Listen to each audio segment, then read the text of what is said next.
অনুরাগের ছোঁয়ায় আজকের পর্বে দেখা যাবে বড় মা আদিত্যর বাবাকে বলছে সবার কত বড় সাহস, সবাই ওই হসপিটালে গিয়ে বসে আছে, বাড়ির কোনো চিন্তা ভাবনাই নেই। ঠিক তখনই কুন্তলা আসে আর বলতে থাকে অনেক বড় অনর্থ হতে চলেছে, এ বাড়িতে অনেক বড় একটা ঝড় আসতে চলেছে। তখন বড় মা বলতে থাকে কি হয়েছে মা, কি হয়েছে, আপনি সবটা ভেঙে বলুন। তারপরে দেখা যায় কুন্তলা বলতে থাকে আমি সারা রাত ঘুমাতে পারিনি, শুধু দেখেছি একটা মহিলা এসেছে, মহিলাটা বাড়ির দরজায় পা দেওয়ার সঙ্গে সঙ্গে এবারের ধ্বংস শুরু হয়ে গেছে। এর ঠিক তখনই দেখা যায় সুদীপা, বড়মা ও আদিত্য রূপাকে নিয়ে বাড়িতে ফিরে আসে। তখনই দেখা যায় বড় মা আদিত্যকে বলতে থাকে কি হয়েছে আদিত্য, তুমি ওনাকে বাড়িতে এনেছো কেন? তখন আদিত্য বলতে থাকে আসলে বড় মা, ওনার যতক্ষণ সুস্থ না হয়ে ওঠে ততক্ষণ ডক্টর বলেছে ওনাকে ভালোভাবে যত্ন করতে হবে, তাই আমি ওনাকে এই যে বাড়িতে নিয়ে এসেছি। তখন দেখা যায় বড় মা বলতে থাকে হ্যাঁ মা, ওনাকে বাড়িতে রেখে সুস্থ করে তোলা দরকার, কারণ উনি যে অসুস্থটা হয়েছে এটা তো আমার কারণেই হয়েছে। তখন বড় মা বলতে থাকে তুমি চুপ করো বড় মা, তোমাকে তো কথা বলতে বলিনি।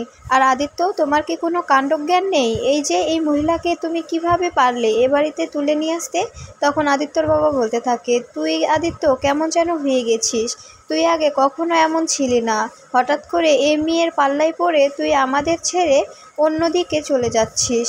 তখন আদিত্য বলতে থাকে তুমি এমন করে বলছো কেন বাবা, উনি তো একজন অসহায় মহিলা, ওনাকে কিভাবে আমরা রাস্তায় ঠেলে দিতে পারি বলো? তুমি তো আমার বাবা, তুমি তো আমাকে এ শিক্ষা কখনো দাওনি, আর বড় মা তুমিও তো আমাদের এ শিক্ষা কখনো দাওনি বলো। ঠিক তখনই দেখা যায় অভ্র আসে আর বলতে থাকে কোনো টেনশন করিস না, আমি আমার বোন ও ওই মহিলার জন্য আমার আর্মি কোয়ার্টারে ব্যবস্থা করে এসেছি, ওরা ওখানেই থাকবে। তখন আদিত্য বলতে থাকে না, ওরা ওখানে থাকবে না, আমি আমার ওয়াইফকে কোনোভাবে একা ছেড়ে দিতে পারবো না, আর বাবা যেহেতু আমাকে বাড়ি থেকে বেরিয়ে যেতে বারণ করেছে তাই আমি ওনাদেরকে নিয়ে আউট হাউসে থাকবো।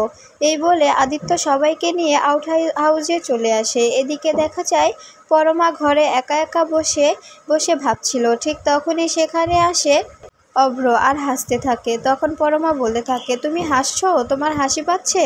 তখন অভ্র বলতে থাকে শোনো পরমা, তুমি এমন পাগলামো করো না, আমি জানি যে তোমার আমার ভাইয়ের সঙ্গে একটা সম্পর্ক ছিল, কিন্তু আমি তোমাকে ক্ষমা করে দেব তুমি যদি আমার ভাইয়ের জীবন থেকে সরে আসো, আর তুমি যদি ওকে অস্বীকার করে আমাকে মেনে নিতে পারো তবে আমি তোমাকে আমি আর কখনোই ওর কথা বলবো না। ও এখন সম্পর্কে তোমার দেবর হয়, তাই বলছি তুমি ওকে ভুলে যাও। এই কথাগুলো সবটা আড়াল থেকে শুনছিল অভ্রর ছোট ভাইয়ের বউ। এরপরেই দেখা যায় অভ্র সেখানে পরমাকে অনেকভাবে বুঝিয়ে চলে যায়। এরপরে পরমা ভাবতে থাকে আদিত্য কি সত্যি আমাকে ভুলে গেছে?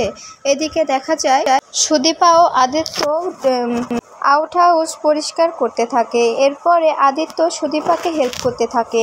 তখন সুদীপা বলতে থাকে আপনার তো এগুলোতে কোনো অভ্যস্ত নেই, আপনি এত কাজ করলে আপনার শরীরটা অসুস্থ হয়ে যেতে পারে। তখন আদিত্য বলতে থাকে আপনি আমার সম্পর্কে কোনো কিছু জানেনই না, আমি জানি যে আপনি এগুলোতে থাকতে পারবেন না, কিন্তু আমাদের এগুলোতে থেকে অভ্যাস আছে, আমরা ডিউটিতে গেলে অনেক সময় অনেক জায়গায় থাকতে হয়। তখন দেখা যায় সুদীপা তার বাবা মার কথা ভাবতে থাকে।